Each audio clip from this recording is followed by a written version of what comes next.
মুহূর্তে নবান্ন সভাঘরে দেখতে পাচ্ছেন শুভেন্দু অধিকারী, তিনি রয়েছেন, শিবরাজ সিং চৌহান রয়েছেন, দেখতে পাচ্ছেন নবান্নের ছবি। নবান্নের সাংবাদিক বৈঠকে মুখ্যমন্ত্রী। সম্মানীয় সাংবাদিক বন্ধুগণ, শুভ বিকাল। আপনাদেরকে পশ্চিমবঙ্গ সরকারের পক্ষ থেকে স্বাগত জানাই। পশ্চিমবঙ্গের উন্নয়নের গতিকে ত্বরান্বিত করতে দুদিন ধরে পশ্চিমবঙ্গে প্রবাস করছেন মাননীয় কেন্দ্রীয় কৃষি ও গ্রামোন্নয়ন মন্ত্রী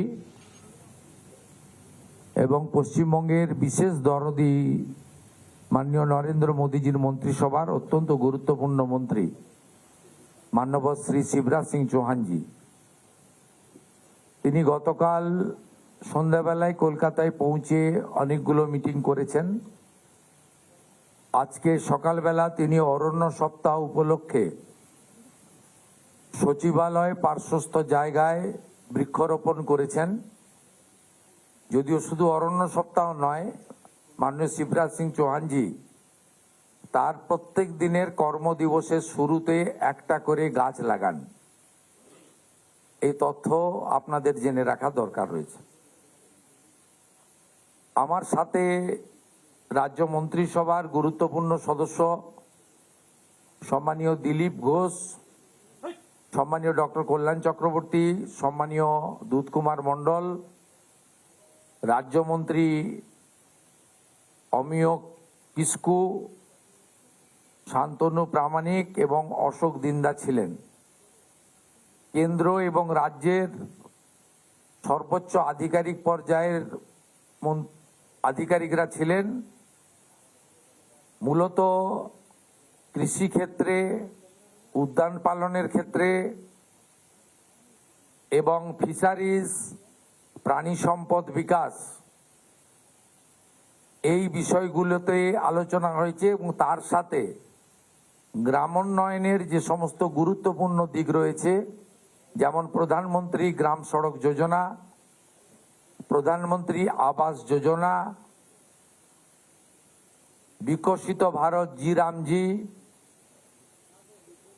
এবং লাখপতি দিদি সহ আমাদের ৮০ লক্ষ স্বনির্ভর গোষ্ঠীর দিদি এবং বোনেদের নানা কল্যাণকর কর্মসূচি নিয়ে আলোচনা হয়েছে।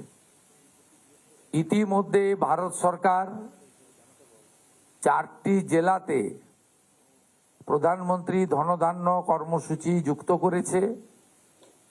যেই জেলাগুলি হলো দার্জিলিং, আলিপুরদুয়ার, ঝাড়গ্রাম এবং পুরুলিয়া। এর বাইরেও কেন্দ্রীয় কৃষি এবং গ্রামোন্নয়ন দপ্তরের প্রত্যেকটি কর্মসূচির সঙ্গে আমরা যুক্ত হয়েছি। জুন মাসে মানরেগা যেটা কর্মসূচির শেষ সপ্তাহ ছিল, তার জন্য মাননীয় শিবরাজ সিং চৌহানজির দপ্তর 700 কোটি টাকা আমাদের দিয়েছিলেন। প্রধানমন্ত্রী গ্রাম সড়ক যোজনার 2400 কিলোমিটার নতুন রাস্তার জন্য অনুমোদন করে প্রথম পর্যায়ে 1000 কোটি টাকা তারা আমাদের দিয়েছেন। আজকে মাননীয় শিবরাজ সিং চৌহানজি আমার এবং পঞ্চায়েত ও গ্রামোন্নয়ন মন্ত্রী দিলীপ ঘোষজির হাতে আবাস যোজনার ভেরিফিকেশন বা তালিকা সম্পূর্ণ হওয়ার আগেই 1 লক্ষ বাড়ির অনুমোদন আমাদের হাতে তুলে দিয়েছেন। আমাদের আগামী দিনে যে উল্লেখযোগ্য কর্মসূচিগুলো রয়েছে, তাদের মধ্যে পশ্চিমবাংলার মৃত্তিকা, চাষযোগ্য মাটি, তার পরীক্ষা নিরীক্ষা, এখানে কোন জেলায়, কোন এলাকায়, কোন মৃত্তিকায় কি ধরনের ফসল উৎপাদন করা যায়, তার জন্য ব্যবস্থা। তিনি 4টি নতুন ট্রেনিং সেন্টার এবং গবেষণাগার অনুমোদন দিয়েছেন। তার মধ্যে চুঁচুড়াতে একটি ধানের চালের ক্ষেত্রে একটি নতুন ব্যবস্থা অনুমোদন দিয়েছেন। মালদাতে আমের জন্য একটি ICAR এর 100 crore প্রজেক্ট ইউনিট অনুমোদন দিয়েছেন। এর বাইরেও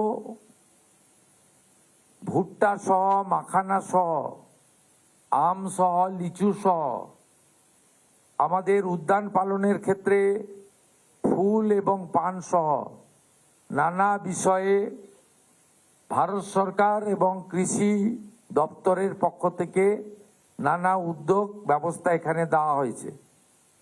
পিএম কিষাণ সম্মান নিধি এবং কৃষকদের আরো কিভাবে নতুন করে সাপোর্ট দেওয়া যায় সে সিদ্ধান্ত তিনি নিয়েছেন।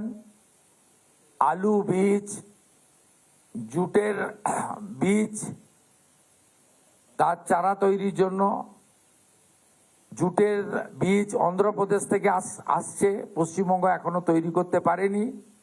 আলু বীজ পাঞ্জাব থেকে আসছে, পশ্চিমবঙ্গ করতে পারেনি, তার জন্য তিনি দিশা দিয়েছেন।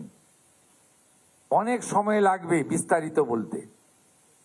আমি এক কথায় আজকের মিটিং কৃষি ক্ষেত্রে এবং অর্থনৈতিকভাবে প্রান্তিক মানুষ, প্রধানমন্ত্রী যাদের মাথায় ছাদ দেখতে চান, আমরা প্রতিশ্রুতি দিয়েছিলাম হাতে কাজ, পেটে ভাত, মাথায় ছাদ। আজকে দুটো বিষয় এখানে সুনিশ্চিত করেছেন মাননীয় শিবরাজ সিং চৌহান। 125 দিনের কাজ, ইতিমধ্যে 2,56,00,000 কার্ড, জব কার্ড চিহ্নিত হয়েছেন। আরো যারা প্রাপক আবেদন করলে তাদের কার্ডও অনুমোদন করার নীতিগত সিদ্ধান্ত তিনি আধিকারিকদের নিতে দায়িত্ব দিয়েছেন। অর্থাৎ হাতে কাজ অদক্ষ শ্রমিকের ক্ষেত্রে 300, সেমি স্কিল্ডের ক্ষেত্রে 450 এবং স্কিল্ডের ক্ষেত্রে 600 টাকা 125 দিনের কাজ। আর মাথায় ছাদের ক্ষেত্রে আজকে তো 1 লক্ষ বাড়ির স্যাংশন আমরা পেয়েছি এবং 20 জুলাই পর্যন্ত তালিকা তৈরির সময় ছিল। বর্ষা এবং ইত্যাদি দেখে আমাদের আবেদন মঞ্জুর করে 15ই আগস্ট পর্যন্ত বাড়ির তালিকা তৈরির জন্য তিনি অনুমোদন দিয়েছেন। তাই আজকে আমরা তাকে विशेषভাবে धन्यवाद दिए मैं माननीय मंत्री जी को मेरा दिल से आभार प्रकट करता हूं। पूरा मंत्रिमंडल से की ओर से आभार प्रकट करता हूं। उनका 2 दिन का प्रवास खास करके किसानों के लिए, ग्रामीण विकास के लिए, जो गरीब जनता है जिनको अब तक आवास, प्रधानमंत्री आवास का मौका नहीं मिला, उनके लिए, और हमारी जो माइग्रेंट लेबर से लेकर गांव का लोग काम करने के लिए उन्होंने इंतजार कर रहा था, उनको विकसित भारत जी राम जी के अंदर 125 दिन का काम करने का उन्होंने जो बड़ा स्कीम लाया है भारत सरकार मोदी जी का नेतृत्व में, उसके ऊपर आज बहुत पॉजिटिव उन्होंने गाइडलाइन दे दिया। पूरा पश्चिम बंगाल मंत्रिमंडल अधिकारिक लोग आज इस मीटिंग से जो डिसीजन हुआ जमीन के उतारने का काम और हमारी जनता के बीच ये हर स्कीम का सुविधा जल्दी उनको मिले, इसके लिए हम काम करूंगा। मैं নানা ধরনের কন্টেন্ট দেখার জন্য লাইক করুন, শেয়ার করুন আমাদের ফেসবুক পেজ, সাবস্ক্রাইব করুন আমাদের ইউটিউব চ্যানেল। পাশাপাশি অন্যান্য ব্রেকিং নিউজের জন্য অবশ্যই চোখ রাখুন রিপাবলিক বাংলায়।